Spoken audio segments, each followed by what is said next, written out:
परम पिता परमात्मा और उनकी सभी पवित्र आत्माओं को नमस्कार। जवाब सतगुरु के, हम सबसे प्रेम कैसे कर सकते हैं? जवाब, सबसे प्रेम करने का मतलब है उस एक परमात्मा से प्यार करना जो हर एक के अंदर मौजूद है और किसी एक विशेष व्यक्ति से लगाव न रखना। हम उस परमात्मा से प्यार तभी कर सकते हैं जब अपनी हस्ती को उसमें लीन कर दें। भजन सिमरन से, उसकी दया मेहर से हम निर्मल और पूर्ण हो जाते हैं ताकि उस पवित्र तथा पूर्ण परमात्मा में लीन हो सकें। सिर्फ तभी हम उस परमात्मा को हर एक के अंदर देख सकते हैं। सिर्फ तभी हम उस सृजनहार को उसकी पूरी सृष्टि में व्याप्त देख सकते हैं और तब अपने आप ही हर व्यक्ति के साथ प्रेम हो जाता है, क्योंकि तब हमारे लिए केवल वह एक ही हर प्राणी में, हर स्थान में है। हर एक से प्रेम करने का मतलब है एक प्रेम पूर्ण स्वभाव होना, हृदय में दया और करुणा के भाव होना। परमार्थ की नींव ही दया और क्षमा है। यही सबके साथ प्रेम करना है। क्या सारी सृष्टि से प्रेम करने की कोशिश करके कुल मालिक परमात्मा से प्यार करना सीखा जा सकता है? जवाब, यह सोचना कि सृष्टि से प्यार करके हम परमात्मा से प्यार कर सकेंगे एक गलत विचार है।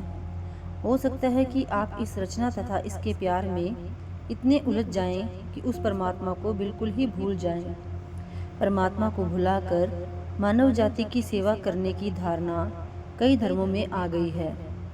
मनुष्य और मानव समाज की सेवा करना अच्छा है, क्योंकि इस सेवा के द्वारा आप अपने मन रूपी बर्तन को साफ करते हैं। लेकिन संतों का कहना है कि अगर आप परमात्मा से प्रेम करते हैं तो सभी अच्छे गुण आपके अंदर दूध के ऊपर मलाई की तरह आ जाते हैं। अगर आप परमात्मा से प्रेम करते हैं तो आप दयालु, प्रेमपूर्ण, उदारचित्त तथा पूरी मानव जाति के लिए उपयोगी हो जाते हैं। लेकिन अगर आप परमात्मा को भुलाकर संसार का उपकार करना चाहेंगे तो दुनिया के मोह में फंस जाएंगे, जो परमात्मा से प्रेम करने में सहायक नहीं होता। कादिर का प्यार कुदरत का प्रेम पैदा करता है। कुदरत का प्रेम कादिर के लिए प्रेम पैदा नहीं कर सकता।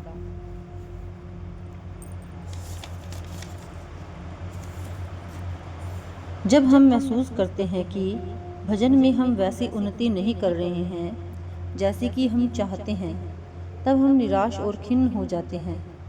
इस निराशा की भावना से बचने के लिए हमें क्या करना चाहिए? जवाब, हमें कभी भी निराशा या उत्तेजना की भावना के साथ भजन नहीं करना चाहिए। ना ही मन में उतावलापन होना चाहिए कि जल्दी प्रगति हो। हमें तो अपना कर्तव्य समझकर भजन को पूरा समय देना चाहिए और उसके नतीजों को जब आना है अपने आप आ जाएंगे। तब प्रगति होगी और आप उसका अनुभव भी करेंगे। भजन सारी जिंदगी की कश्मकश या संघर्ष है। यह जीने का एक तरीका है जिसमें हम अपनी जिंदगी को ढाल रहे हैं, जिसके अनुसार जीने की कोशिश कर रहे हैं। निराश होने का तो सवाल ही नहीं उठता। हमें निराश किसी हालत में नहीं होना चाहिए। विरह और निराशा में अंतर है।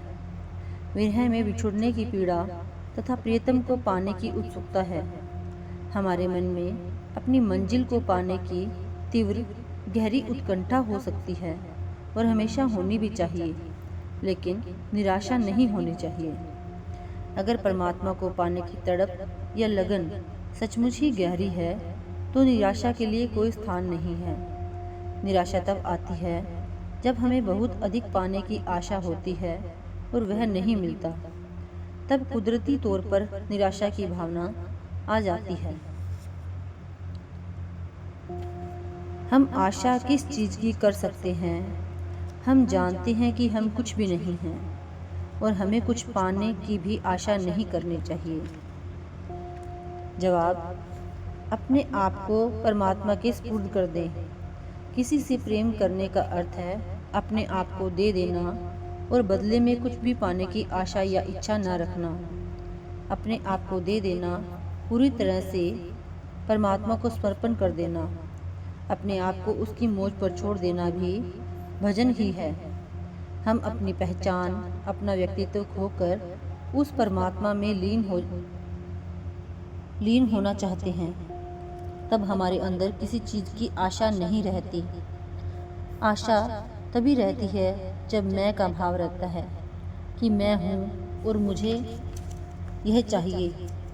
जब मैं नहीं रहता तो हमें क्या चाहिए? प्रेम में हमारा मैं नहीं रहता, हम अपनेपन को खो देते हैं, समर्पित हो जाते हैं, परमात्मा की मौज में अपने आप को छोड़ देते हैं। तब किसी चीज़ को पाने या निराश होने का सवाल ही नहीं उठता। जितना ज़्यादा हम देते हैं उतना ही हमारा प्रेम बढ़ता है, उतना ही हम अपने आप को खोते हैं, उतना ही हम परमात्मा का रूप बनते जाते हैं। क्या शरण लेने या अपने आप को सतगुरु के हवाले कर देने की भावना में अंदर जाने की इच्छा तक को छोड़ देना पड़ता है? जवाब, अंदर जाने का उद्देश्य ही परमात्मा या सतगुरु की शरण लेना है। बिना भजन सिमरन के और बगैर अंदर गए अपने होमे को त्याग कर परमात्मा की मौज में आ जाना असंभव है। हम कहने को कह देते हैं कि हमने अपने होमे को त्याग दिया है, अपने आप को परमात्मा के स्पुर्द कर दिया है। हम कहते हैं मैं परमपिता परमात्मा की मौज में रहता हूँ, मैं सतगुरु की आज्ञा के बिना कुछ भी नहीं करता। यह तो केवल मन और बुद्धि द्वारा शरण लेना है।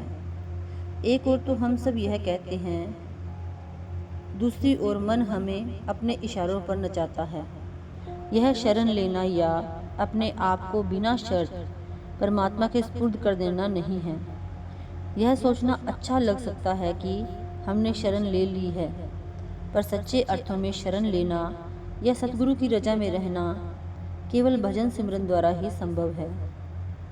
समर्पण, शरण या परमात्मा की मौज में रहना, ये सब एक ही हैं। यह अवस्था आपको त्रिकुटी पार करने के बाद ही प्राप्त होती है। जब तक मन का जोर है, शरण नहीं ली जा सकती, परमपिता की मौज में नहीं रहा जा सकता, अहंकार का नाश नहीं हो सकता। जब आत्मा पर से सब आवरण या पर्दे हट जाएंगे, तभी सच्ची शरण प्राप्त होगी। तब आत्मा जगमगाने लगेगी, पूर्ण हो जाएगी और तब वह उस पूर्ण पुरुष परमात्मा में लीन होने के योग्य होगी। यही असली शरण है, यही सच्चा प्रेम है, यही वास्तविक भक्ति है। Thank you.